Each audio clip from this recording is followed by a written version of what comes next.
छान चुणचुणीत मुलगी, त्या काळातल्या प्रथेनुसार लग्न झालं, पण मुक्ताबाईचा नवरा पण लवकर गेला आणि मुक्ताबाई मग आणून बसली की आता मला सतीत जायचं. सासऱ्यांनी जसं अहिल्यादेवींना सांगितलं होतं तसं आता अहिल्यादेवी आपल्या मुलीला सांगतायत की बाई ग मला सोडून जाऊ नकोस, पण ते त्या मुलीने ऐकलं नाही. मुक्ताबाईच्या सती जाण्याच्या ठिकाणी अहिल्यादेवी हजर होत्या. म्हणजे आपली मुलगी चितेवर बसून स्वतःला जाळून घेतली नवऱ्याबरोबर, हे अहिल्यादेवी पाहत तुम्ही दुःखाची कल्पनाच करत. पण इतकं प्रचंड दुःख पचवूनही अहिल्यादेवी एका व्रतस्थपणे आपलं काम करत राहिल्या. ते काम लोककल्याणाचं होतं. उदाहरणार्थ आजही दुर्दैवाने जो बांधव आपलेच आहेत बरं का, आदिवासी बांधव, वनवासी बांधव, तर मध्य भारतामध्ये इंदूर उज्जैनच्या भोवती अहिल्यादेवी राहायच्या. इंदूरच्या जवळ महेश्वर म्हणून ठिकाण, ते नर्मदेच्या काठावर येतं, तिथे राहायचं. कारभार सगळा तिथून चालवायचा त्या. पण अशा सर्व ठिकाणी सुद्धा एक भिल्ल समाज आहे. तो आपलाच आहे का, तेव्हाही होता, आजही आहे. पण अरे तो गरीब आहे आणि कोणाला वाटतं नाही तो लुटालुटच करतो. पण अहिल्यादेवींनी त्या भिल्लांना जवळ करत असले त्यातले काही लुटालुट ते कशापायी करतात. घरामध्ये प्रचंड दारिद्र्य, जगायला दुसरं काहीतरी, मग माणूस जगायला काहीतरी करणार. मग अहिल्यादेवींनी त्या भिल्ल समाजाच्या कल्याणासाठी आपल्या राज्याची तिजोरी वापरली. भिल्लांना जवळ केलं, प्रेम दिलं आणि त्यांना माणुसकीच्या मुख्य प्रवाहामध्ये आणलं. अहिल्यादेवींनी पाटबंधारे खात्याची एक योजना आखून दिली. ती सांगते की आजही आदर्श आहे आणि खरं म्हणजे आजचा महाराष्ट्र सुद्धा अजूनही ही पद्धत वापरतो आणि वापरायला पाहिजे. अहिल्यादेवींनी पाणी पुरवठा, त्यांनी धरणं बांधली ठिकठिकाणी अनेक, शेतकऱ्याचं भलं. आणि म्हणजे पाणी तर तुम्हाला लक्षात येईल की समजा त्या ठिकाणी धरण आहे, तिथून असा काढलेला कॅनॉल, तर धरणाला जवळ किंवा कॅनॉलला लागून असलेल्या शेताला पाणी मिळेल. पण थोडं लांब असलं तर आणि त्याच्या टोकाचं, तो कॅनॉल धरणापासून जिकडे तिकडे त्या शेताला मिळतच नाही पाणी. तर सर्वांना समान पाणी मिळवण्याची आदर्श पद्धत अहिल्यादेवींनी आखून दिली. त्या पद्धतीचं नाव आहे फड पद्धत. फड म्हणजे पाणी साठल्याचं. असं शेत आहे, त्या शेतामध्ये पाणी साठलंय, त्याला फड म्हणतात. अहिल्यादेवींनी ही फड पद्धत आखून दिली. आत्ताच महाराष्ट्र राज्य सुद्धा पाटबंधारे खातं पाणी पुरवठ्याच्या संदर्भात ही फड पद्धत वापरतं. मलाही कळलेलं आहे की सामान्यातल्या सामान्य आणि शेवटच्या टोकाच्या शेतकऱ्यालाही न्याय द्यायचा असेल तर ही पाणी पुरवठ्याची फड पद्धतच वापरली पाहिजे. तेवढा आदर्श निर्माण करून दिला. उत्तम प्रशासन चालवण्याचा आदर्श निर्माण करून दिला. अहिल्यादेवी हे भारतीय संस्कृतीच्या उत्थानाचं रूप आहे. त्यांनी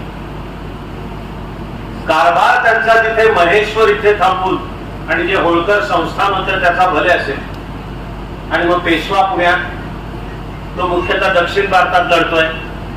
नागपूरकर भोसले ते तळ नागपूरला करून पूर्व भारत, ओरिसा, बंगाल, आसाम, आणि मग शिंदे, होळकर आणि आणखी घराणे धार पवार म्हणून, त्यांना नाव ते मूळचं उदाली पवार म्हणून सरदार आहे. त्यांनी मध्य प्रदेशातल्या, आत्ताच्या मध्य प्रदेशात धार हे इतिहास प्रसिद्ध ठिकाणी, तिथे आपलं मुख्यालय केलं, म्हणून त्या घराण्याला नाव पडून गेलं धार पवार.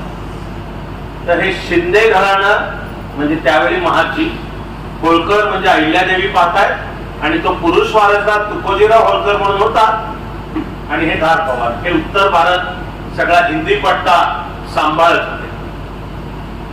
पण भारतीय संस्कृती विषयीची उत्तम दृष्टी असलेल्या अहिल्यादेवींनी या भारताचं उत्थान करायचं म्हणजे कशाचं उत्थान करायचं, तर याचं उत्तर आहे भारतीय समाज, भारतीय संस्कृती मंदिराभोवती गुंफलेली. आम्ही सहज तिथे बसलो होतो तेव्हा मला आमदार साहेब सांगत होते की अहिल्यादेवींनी इथे जवळ उभं केलेलं एक देवीचं मंदिर आहे.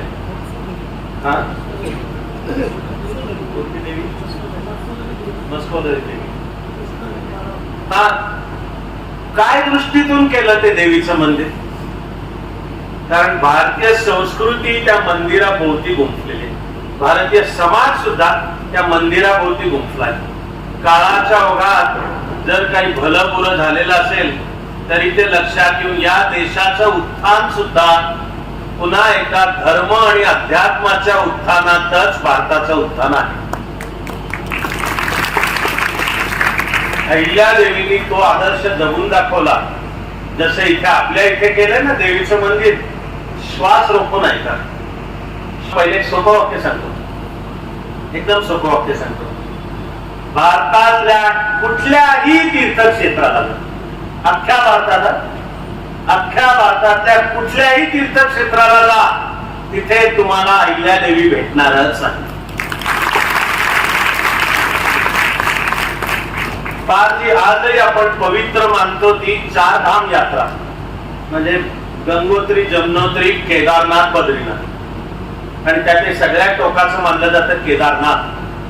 की 8व्या शतकामध्ये या भारत देशाला संस्कृतीच्या दृष्टीने गुंफालं. केवळ राजकारण नाही, केवळ अधिकारांची पद नाही, तर देश विविधतेने नटलेली तरी मुळात एक असलेली संस्कृती हा भारत आहे. शंकराचार्यांनी 8व्या शतकात 4 ठिकाणी त्यांचे मठ स्थापन केले. एक आहे सगळ्यात उत्तरेला केदारनाथ, पश्चिमेला द्वारका, पूर्वेला पुरी म्हणजे जगन्नाथपुरी, आणि दक्षिणेला रामेश्वरम. तुम्ही हे डोळ्यासमोर आणा, हा भारत आहे. तेव्हाही होता, आजही आहे, पुढेही असणार. पाकिस्तान नसणार.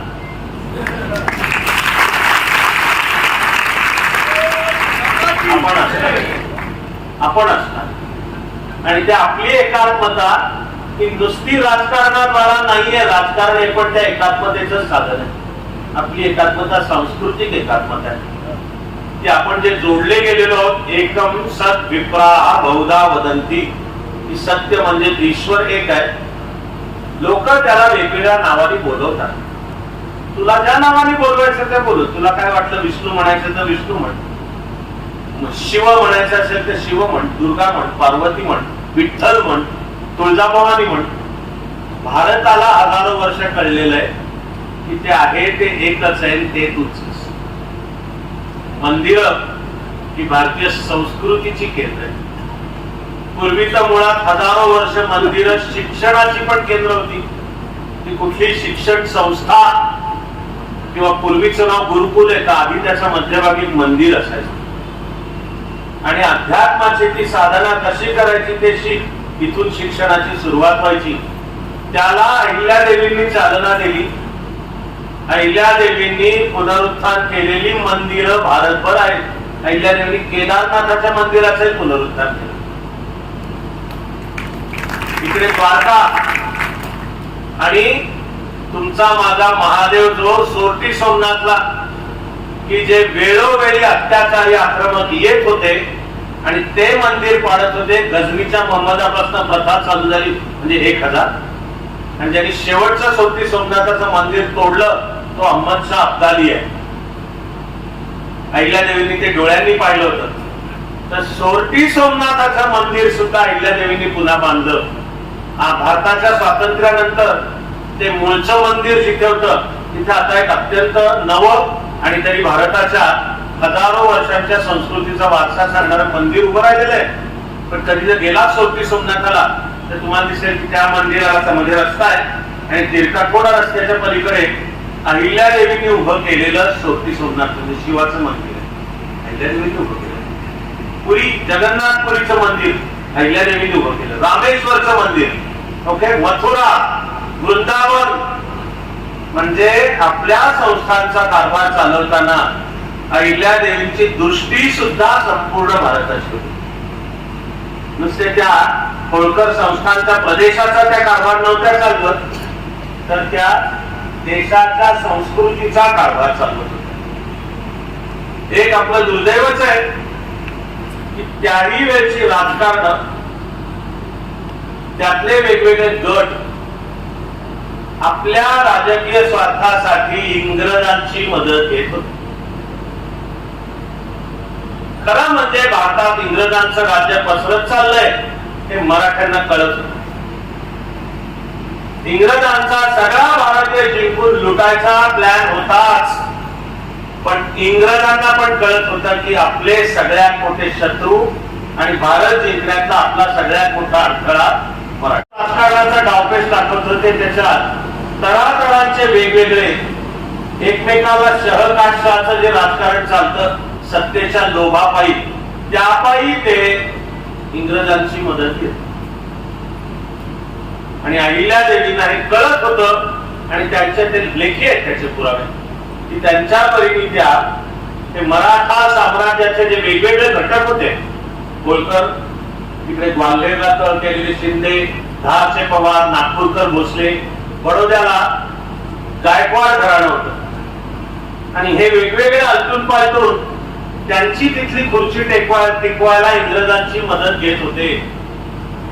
ज्या शहाण्या माणसांना कळत होतं तुम्ही घ्यायला जा इंग्रजांची मदत, तुम्हाला वाटेल तुमची खुर्ची टिकवताय, जाणार आहे ती तुमची पण खुर्ची जाणार आहे आणि देशाचं पण स्वातंत्र्य जाणार आहे. अशी अहिल्यादेवीची पत्र आहेत, अशी वेगवेगळ्या मराठा सरदारांना लिहिलेली पत्र आहे. पुन्हा मी तुम्हाला म्हणतोय की ऐकत असताना तुमच्या डोक्यात येतंय की नाही मला माहिती नाही, पण मी म्हणणारे आलं पाहिजे ते म्हणजे आजच्या राजकारणात सुद्धा अशा शक्ती आहेत असं म्हणायला जाग आहे. माझ्या स्वार्थ, माझी खुर्ची, माझी सत्ता मला जिंकण्यासाठी मी परक्यांची मदत केली. कुठे पैशाची, कुठे इन्फॉर्मेशन वॉरफेअर म्हणतात आता, नॅरेटिव्हचं वॉरफेअर म्हणतात आता, की आपण पाकिस्तानला ठोकला पण जगभर पाकिस्तान सांगता आम्ही जिंकलो.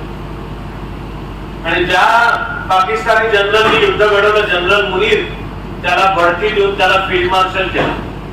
कशाचा फील्ड मार्शल? फील्ड मार्शल हे लष्करातलं सर्वोच्च पद असतं. काही जण त्याचा उल्लेख मग फील्ड मार्शल असा करतात. अपयशी, फसलेला, पण ते जगभर जाऊन आणि त्यांना मदत करणारे अनेक जगातल्या शक्ती आहेत. अमेरिके सकट, चीन सकट, OIC म्हणजे ऑर्गनायझेशन ऑफ इस्लामिक कंट्रीज सकट. पण देशाच्या राजकारणावर आता नजर टाकली, मला आनंद नाहीये फार म्हणण्यात, पण हे नाकारता नाही येणार की कदाचित आपल्या राजकीय स्वार्थासाठी सुद्धा पण अशी परक्यांची मदत घ्यायला मागे पुढे न पाहणाऱ्या शक्ती. आपण आपल्या इतिहासापासून ते शिकलो का? आपलं काम आहे अहिल्यादेवींना वंदन करताना शिकणे त्यांच्यापासून. आमच्या लहानपणी आम्ही एक गाणं शिकलो, पद्य म्हणतात त्याला, पद्य. ती मूळची ओळ आहे, असार जीवित केवळ माया, रडगाणे हे गाऊ नका, घेई झोपा तो नर मेला, संशय याचा धरू नका. तर मराठीमध्ये याला फटका नावाचा, सोपच आहे. तुमच्या टाळ्यांनी मला आनंदच दिला, कारण ओळी सोप्या आहेत, एकदम सोपा अर्थ आहे. त्या कवितेची ह्याला फटका म्हणतात काव्य प्रकार. त्यातलं पहिलं कडवं जे चालू होतं त्या ओळी आहे, थोर महात्मे होऊन गेले, चरित्र त्यांचे पहा जरा, आपण त्यांच्या समान व्हावे हाची सापडे बोध करा. आज अहिल्यादेवींना वंदन करताना तुमच्या माझ्या देशाच्या इतिहासात सुदैवाने अनेक थोर स्त्री पुरुष होऊन गेले. त्यांच्या चरित्राचा अभ्यास करायचा आहे, पण तो कशासाठी? तर केवळ एक जन्मतिथी साजरी करून टाळ्या वाजून आपापल्या घरी जाऊन विसरण्यासाठी नाहीये. थोर महात्मे होऊन गेले, चरित्र त्यांचे पहा जरा. कशासाठी? आपण त्यांच्या समान व्हावे, की आपल्या व्यक्तिमत्वात त्यांचा अंश येणे. आणि असामान्य कर्तृत्वाचा अंश इथल्या प्रत्येक मुलीत पण आहे, इथल्या प्रत्येक मुलात पण आहे, आपल्या सगळ्यांच्या मध्ये. पण आपण तो आपल्यातला अंश ओळखून आपण त्यांच्या समान व्हावे हाची सापडे बोध करा. खरा बोध काय घ्यायचा अहिल्यादेवींचा ऐकताना? तर अहिल्यादेवींचं संपूर्ण जीवन, त्यातली देशाप्रती असलेलं समर्पण, अहिल्यादेवींचं चारित्र्य, अहिल्यादेवींचं कर्तृत्व, अहिल्यादेवींची आपलं दुःख पचवून समाजाचं दुःख दूर करण्यासाठी धीरोदात्तपणे उभं राहणं आणि लोककल्याणासाठी राज्य चालवणं. प्रशासन सुद्धा केवळ नोकरीसाठी नाही, तुझ्या सत्तेसाठी नाही, ते प्रशासनही लोकांच्या कल्याणासाठी. सगळ्याचा आदर्श म्हणजे ऐकले. हा अर्थ अलीकडचे आधुनिक कवी कुसुमाग्रज यांनी थोडासा जास्ती परखड आणि बोचरा सांगितला. तो पण त्यांचा फटकाच आहे आणि त्याचं नाव आहे स्वातंत्र्य देवतेची विनवणी. कुसुमाग्रजांनी आधुनिक भारताच्या स्वातंत्र्याला 50 वर्ष होताना हा फटका दिला की जणू भारत माता आपल्याशी बोलत्या. 50ची उमर गाठली, अभिवादन मज करू नका, मीच विनविते हात जोडून वाट वाकडी ठेवू नका. भारत माता सांगते की 50 वर्ष होत आहेत आणि त्यालाच काहीतरी मला 50 वर्षाचे ढोल ताशे वाजवणे वगैरे वगैरे. तर भारत माता म्हणते नका करू, उलट मीच तुम्हाला हात जोडून विनवते, वाट वाकडी करू नका. त्या फटक्यामध्ये कुसुमाग्रजांनी फार बोचऱ्या पण आपल्याला लागू होणाऱ्या ओळखल्या. कुसुमाग्रज म्हणतात, ओथट पुतळे पथापथावर ही थोरांची विटंबना. ठिकठिकाणी थोर व्यक्तींचे पुतळे उभे केले, पण ते जर पुतळेच राहणार असले आणि ते काही आपल्या जीवनात उतरणार नसेल तर ते पुतळे म्हणजे फक्त पक्ष्यांची घरटी. तर दुर्दैवाने आणखीन काय, किंवा काही ठिकाणी तर अशा पुतळ्यांच्या तळाशी बसून लोक दारू पीत बसलेले असतात. त्याला बोचऱ्या पद्धतीने पण प्रेरणादायक पद्धतीने कुसुमाग्रज आपल्याला सांगताय, ओथट पुतळे पथापथावर ही थोरांची विटंबना, कणभर त्यांचा मार्ग अनुसरा, वांच गोडवे गाऊ नका. आपलं सगळ्यांचं आज अहिल्यादेवींना वंदन करतानाचं काम आहे, कणभर त्यांचा मार्ग अनुसरा किंवा आपण त्यांच्या समान व्हावे. आणि हे कसं करायचं तर मला कळलेलं सोपं सूत्र तुम्हाला मी सांगतोय. आपल्या जीवनातलं जे कामाचं आपलं क्षेत्र आहे त्यामध्ये उत्तम आणि प्रतिभावंत होणे हा भारत मातेची सेवा करण्याचा रामबाण उपाय आहे. अहिल्यादेवींना वंदन करताना आपण सगळे स्वतःला अर्पण करू की अशा प्रकारे आम्ही आमच्या जीवनात भारत मातेची सेवा करू. प्रार्थना करतो आणि थांबतो.